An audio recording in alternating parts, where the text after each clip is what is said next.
మల్లీశ్వర్ వచ్చేసింది ధూమ్ ధామ్ ముచ్చట్లు తీసుకొని. చలో పాండ్రిగా ముచ్చట్లు షురు చేసుకుందాం. టేస్టీ గోల్డ్ ఆయిల్ సమర్పించు ధూమ్ ధామ్ ముచ్చట. సహ సమర్పిస్తున్న వారు శ్రీహరి పంచతులసి. ధూమ్ ధామ్ ముచ్చట్లు షురు.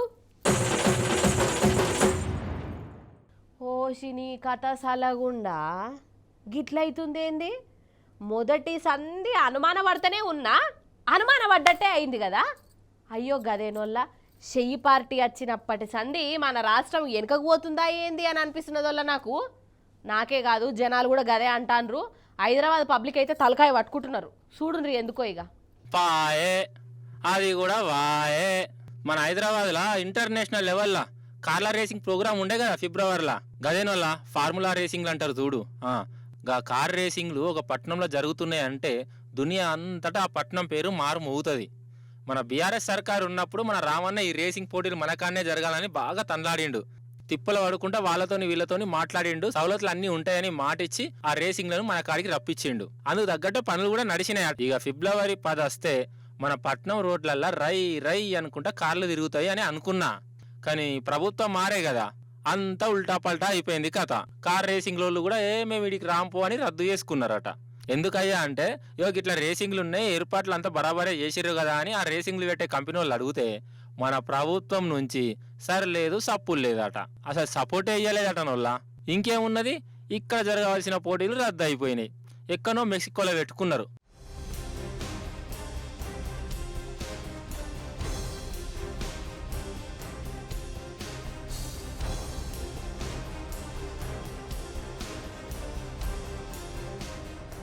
అసలైతే ఈ పోటీలు ఎగడబడితే ఆడ పెట్టరు. ప్రపంచం మొత్తంలో ఒక 10 దేశాలనే సెలెక్ట్ చేసుకుంటారు. ఈ 10 దేశాలల్లో దునియా మొత్తంలో మన హైదరాబాదు పట్టణంను వాళ్ళు సెలెక్ట్ చేసుకున్నారు. అంటే మనకింత గర్వకారణం అది. కానీ ఇప్పుడేమో పీచే ముడ్ అనుకుంటా వాళ్ళు వెనుకకు వేర్రు. అయినా రామన్న ఈ రేసింగ్లను ఉత్త టైంపాస్ కోసం రప్పియలేదు. ఇటువంటి ఇంటర్నేషనల్ ప్రోగ్రాంలు ఆటల పోటీలు నడిస్తే మన తెలంగాణకు ఇంకా బొచ్చడు పెట్టుబడులు వస్తాయి, మన పట్టణం గురించి అందరికీ ఎరుకైతుంది అనే ఉపాయంతో వాళ్ళని రప్పించిండు. కానీ ఇప్పుడు ఆ కష్టం అంతా గంగల కలిసిపోయాయి. మన ప్రభుత్వం నుంచి పర్మిషన్ అన్న ముచ్చట్నే లేదట. ఇక దీని మీదనే హైదరాబాద్ జనాలు మస్తు గరమైతుర్రు ఈ కాంగ్రెస్ ప్రభుత్వం మీద. అసలు మన తెలంగాణను డెవలప్ చేద్దాం అనుకుంటుర్రా, లేకుంటే వెనక గుంజుదామని చూస్తుర్రా అని శాపాలు పెడుతుర్రు.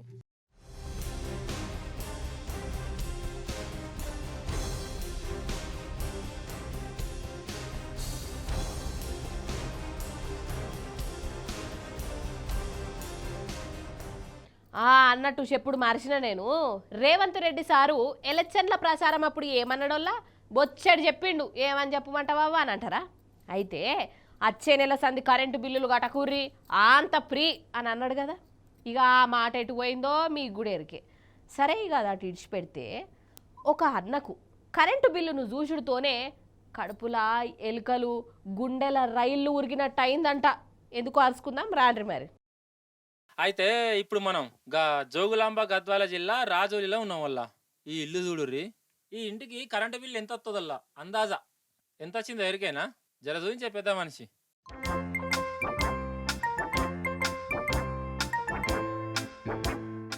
అగో చూసిర్రా, 2,78,500 రూపాయలు.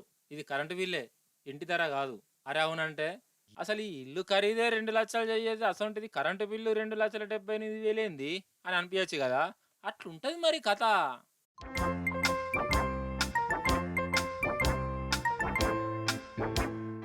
మొన్న కరెంట్ అయినా వచ్చి బిల్లు గుంజితే ఈ కథ చూపించింది.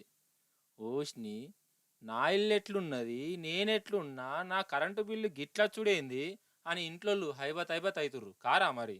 ఇంకో దిక్కేమో బిల్లు కట్టవలసిందే అని కరెంటు వాళ్ళు ఆర్డర్ చేస్తుర్రట. సార్ నాకు పోయిన సంవత్సరం నుంచి మీటర్ మార్చినాను సార్. నాకు ఆ మీటర్ మార్చినప్పటికీ 2 నెలల వరకు తక్కువ వచ్చింది సార్ బిల్లు.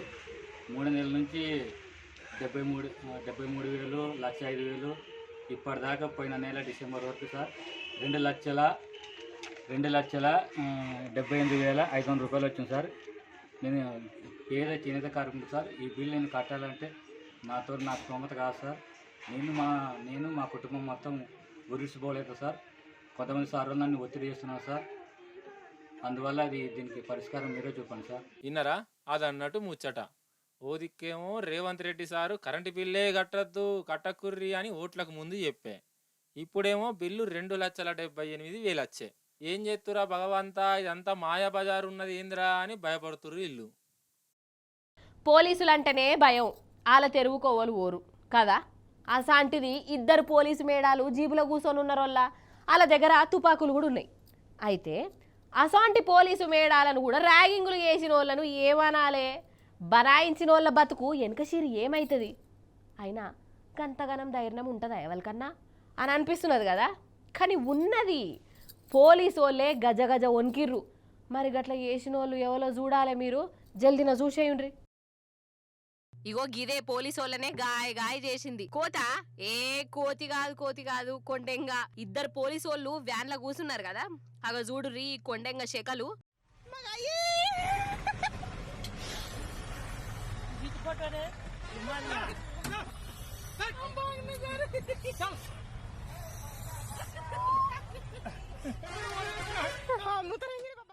ఓష్ని దీని కంతిరేషంకు నా వాడెత్తు. ఇద్దరు పోలీస్ అక్కలను ఎట్లా పరేషాన్ చేస్తున్నదో కదా. అరే జర ఓపిక పట్టే, కోతి చెయ్యకు. ఇంటలేదు. అగర్సే ఆ కొండెంగకు గనక కిరిమి లేచిందే అనుకో, తుపాకీ కట్క ఒత్తుతే ఎట్లుంటది కదా. కానీ గీంత సోయి లేకుండా బయట నుంచి డోర్ కూడా వేసి, అదేమన్నా తమాషనా? అగో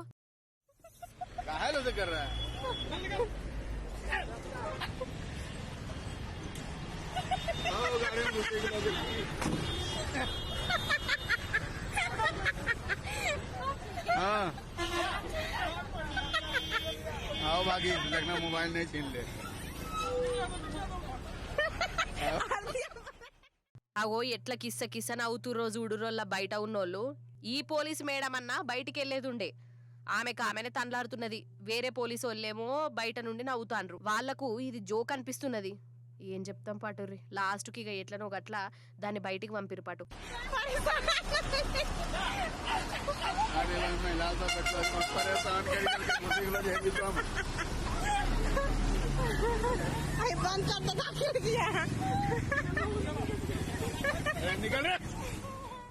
చాలా మందికి జోక్ అనిపించినా ఇది చూస్తున్నంత సేపు నాకైతే భయమే అయిందోల్లా. ఏమనుకున్నా మంచిదే కదా.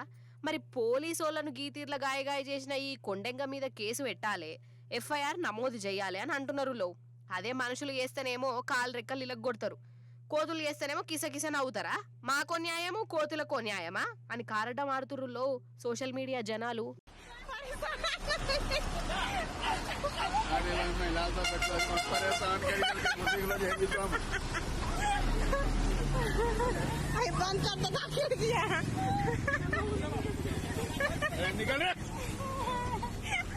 खोलिए गेट खोलिए।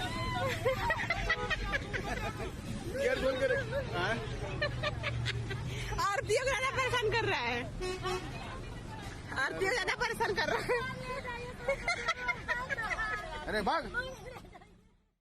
ఏ టైముకు ఏమైతుందో ఎవ్వరు చెప్పలేరు, అంతే కదా. అప్పటిదాకా సంతోషంగా ఉన్నోళ్ళు అప్పటికప్పుడే ఆగమాగం కావచ్చు, నవ్వులు పోయి నువ్వులు కూడా కావచ్చు. ఒక కొత్త మంత్రి సార్ కథ కూడా గట్లనే అయింది పాపం. చూడుండ్రి. ఇగో ఇక్కడ సన్మాన కార్యక్రమాలు నడుస్తున్నాయి కదా. ఈయన రాజస్థాన్ కొత్త మంత్రి, సొంతూరు కస్తే జనాలు ఇట్లా దండలు శాల్వలు కప్పుతురు. అబ్బర బిడ్డ అయిందా లగ్గం? ఇంతకు మంత్రి సారేడబ్బా? మంత్రి సారా? ఓ మంత్రి సారు, అగో మెల్లగా లేచిండు కదా.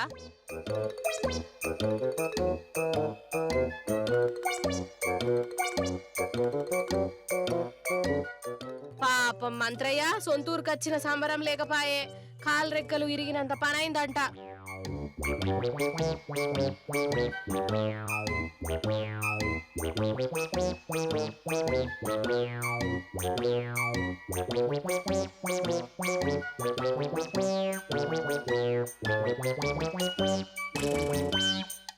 కాదోళ్ళ ఏమన్నంటే కోపం గాని, రాజకీయం లీడర్లైనా సినిమా యాక్టర్లను చూస్తేనే ఎందుకు ఎగబడతారు వల్ల గిట్లా ఆత్రమాత్రం చేసుడెందుకు కదా. ఇప్పుడు చూడు మూతి పనులు రాలినాయిగా.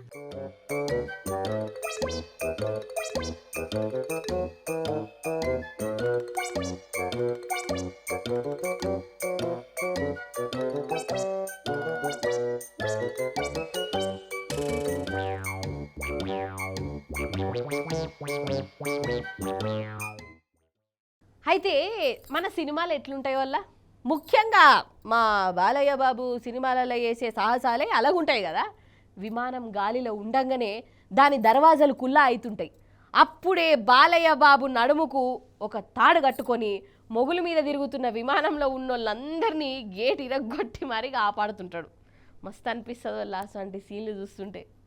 అయితే విమానము డోర్లు ఇరిగిపోవుడు, కిటికీలు దర్వాజాలు లేకుండానే మొగుల మీద తిరుగుడు, ఇక ఇవన్నీ సినిమాలలోనే కనబడతాయి అని అనుకుంటాం. కానీ బయట కూడా జరుగుతాయి. చూడుండ్రి కావాలంటే. ఇగో ఈ విమానం చూడుర్రి, ప్యాసింజర్లు ఉన్నారు కదా మంచిగానే, డోర్ కాడ చూడుర్రి కథ ఎట్లున్నదో.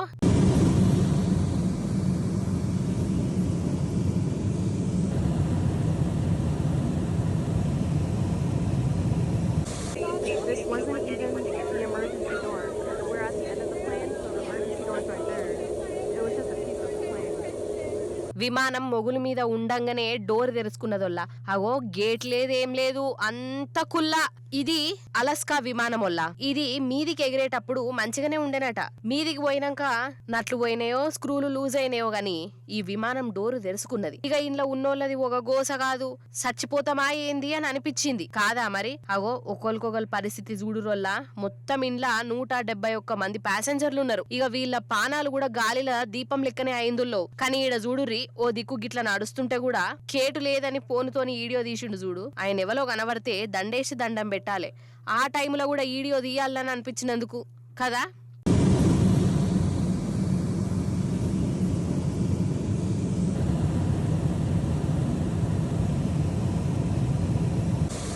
This wasn't even the emergency door.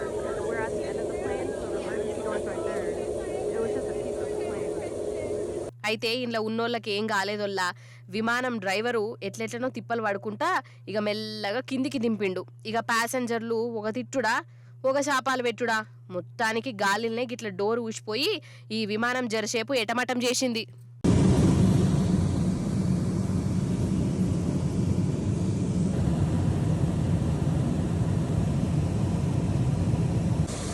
This wasn't even the emergency door. We're at the end of the plane, so the emergency door's right there. It was just a piece of the plane. ఇప్పుడు మనం cricket ముచ్చట చూద్దాం.